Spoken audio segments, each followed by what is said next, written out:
ఓం మహాగణాధిపతయే నమః. ఓం గురుభ్యో నమః. ఓం శ్రీమాత్రే నమః. పరమేశ్వర స్వరూపమైనటువంటి జ్యోతిష, వాస్తు మరియు ఇతర అనేకమైనటువంటి శాస్త్రములను మనకు అందించినటువంటి మహర్షులకి నమస్కారం. హయగ్రీవ హయగ్రీవ హయగ్రీవేతియో వదేత్తస్య నిస్సరతే వాణి జిహ్నుకన్యా ప్రవాహవత్. అరుణాం కరుణాతరంగితాక్షీం ధృతపాశాంకుశపుష్పబాణచాపాం అనిమాదిభిరావృతాం మయూకైః అహమిత్యేవ విభావయే భవానీం. శ్రీమాత్రే నమః. ప్రేక్షకులకి ఆ లలితాంబిక అమ్మవారి యొక్క అనుగ్రహం పరిపూర్ణంగా కలగాలని మనస్ఫూర్తిగా కోరుకుంటూ మనం ఈరోజు రాహువు కేతువు, ఈ రాహుకేతువుల మార్పు కొన్ని సాఫ్ట్వేర్స్లో ఒక రకంగా ఉంది. అంటే కొన్నిట్లో మే 18 అని, కొన్నిట్లో మే 15 అని, కొన్నిట్లో జూన్ 1 ఉంది. కాకపోతే దీని ప్రభావం మాత్రం మే 15 నుంచి స్వల్పంగా ప్రారంభమై జూన్ 1వ తేదీ నుంచి తీవ్రత పెరుగుతుంది దీని యొక్క ప్రభావం.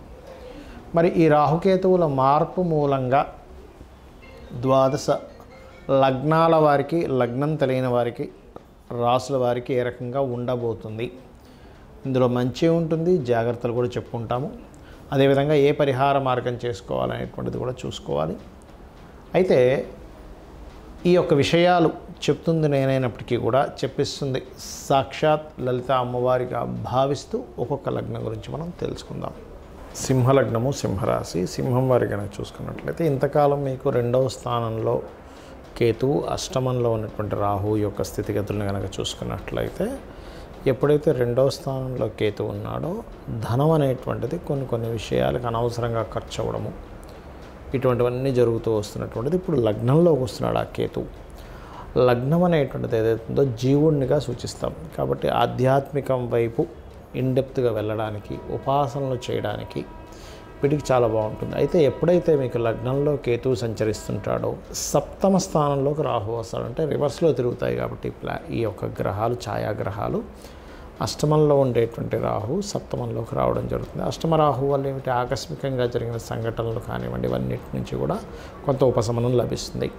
అయితే సప్తమ రాహు ఎప్పుడైతే ఉంటాడో ఈ సప్తమ రాహు మూలంగా మీకు కలిగేటువంటి ఫలితములు ఏమిటి అని చెప్పి చూసుకుంటే కనుక వివాహ సంబంధించినటువంటి విషయాలు మరియు పార్ట్నర్షిప్స్, ఏదైనా ఒక వ్యాపారం పెడుతున్నాం, పార్ట్నర్షిప్స్ రిలేటెడ్ సంబంధించిన విషయాల్లో విదేశీ సంబంధాలు, వివాహ సంబంధాలు ఏవైతే ఉంటాయో విదేశీ సంబంధాలు కుదరడము, పార్ట్నర్స్ కూడా విదేశాల్లో ఉండేటువంటి వారు వీరికి కనెక్ట్ అవ్వడము, అంటే పార్ట్నర్స్గాను, ఇటువంటివి బలంగా సూచిస్తున్నాయి. అదేవిధంగా కొన్ని విదేశీ సంబంధించిన వాటితో కొన్ని లావాదేవీలు జరపడానికి, అంటే అక్కడ ఉండేటువంటి కొన్ని కంపెనీస్తో మీరు ఏదైనా సరే లావాదేవీలు జరపడానికి మరియు విదేశాలకు వెళ్ళడానికి సహజంగానే సప్తమ స్థానం అనేటువంటిది విదేశీ స్థానంగా చెప్తూ ఉంటాం.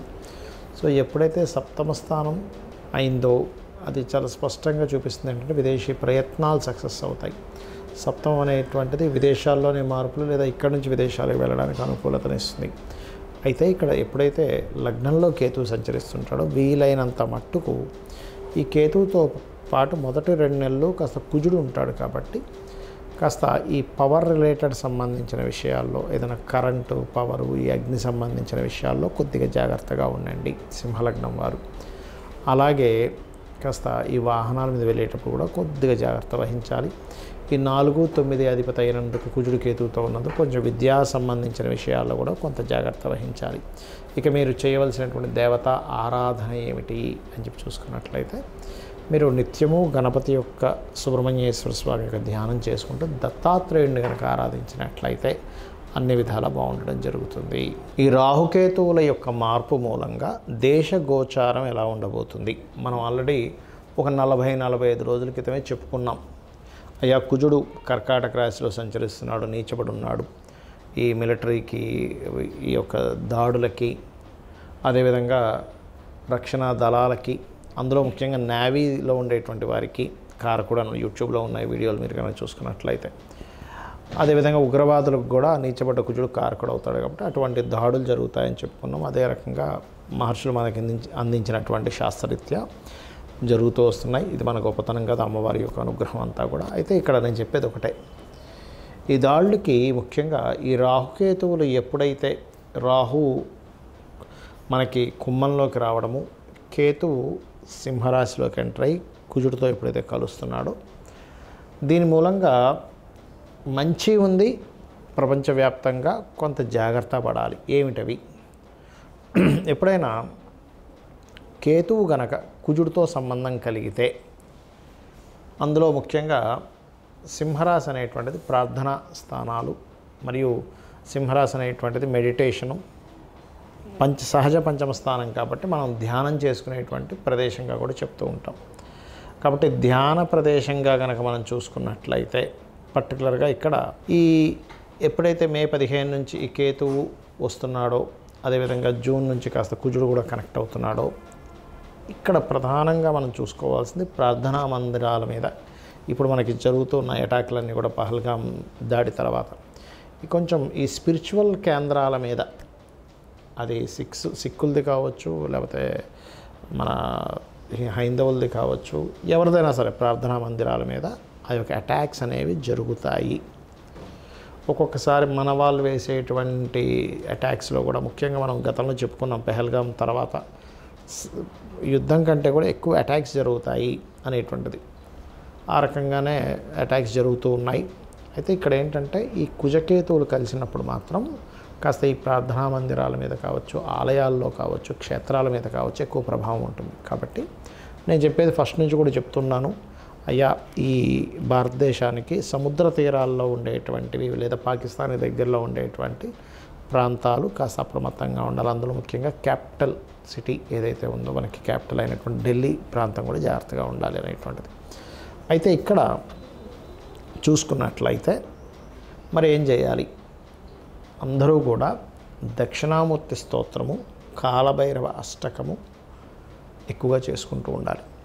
మరియు మరి మంచి కూడా ఉంటుందన్నారు కదా అని చెప్పి చూసుకున్నట్లయితే కేతువు ఎప్పుడైతే ఇన్ని రోజులు 1.5 year నుంచి కన్యా రాశిలో ఉన్నాడో, మీరు లాస్ట్ 1.5 year బ్యాక్ మనం చెప్పుకున్నటువంటి వీడియోలు కనుక చూసుకున్నట్లయితే చాలా స్పష్టంగా అక్కడ చెప్పడం జరిగింది, అయ్యా కన్యా రాశి అనేటువంటిది భూతత్వ రాశి కాబట్టి భూములు స్ట్రక్ అవుతున్నాయి అని చెప్పడం జరిగింది.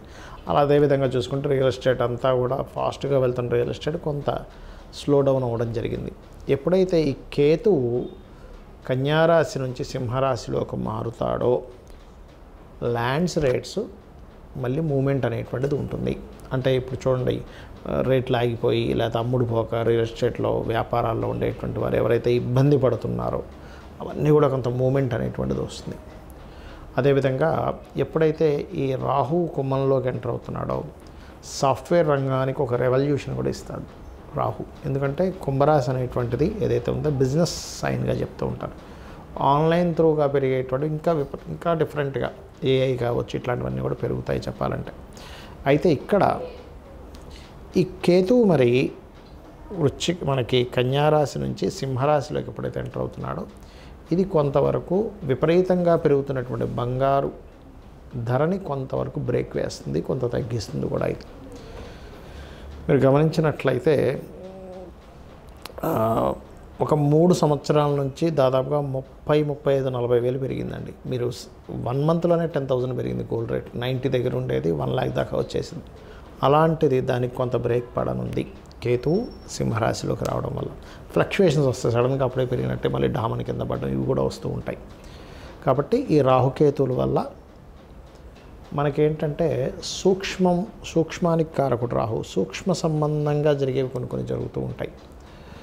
అలాగే ఇందాక నేను చెప్పినట్టుగా కాస్త ఈ పుణ్యక్షేత్రాలకు వెళ్ళినప్పుడు ఇట్లాంటి విషయాల్లో కొంత జాగ్రత్తగా ఉంటూ ఉండాలి. అయితే ఈ యుద్ధ సంబంధించినటువంటిది మీరు ఈ సంవత్సరం విశ్వవసునామ సంవత్సరం రాజుకి కారకుడు రవి, మంత్రికి కూడా రవి కారకుడు, అందుకని చాలా ప్లానింగ్గా చేస్తూ ఉంటారు.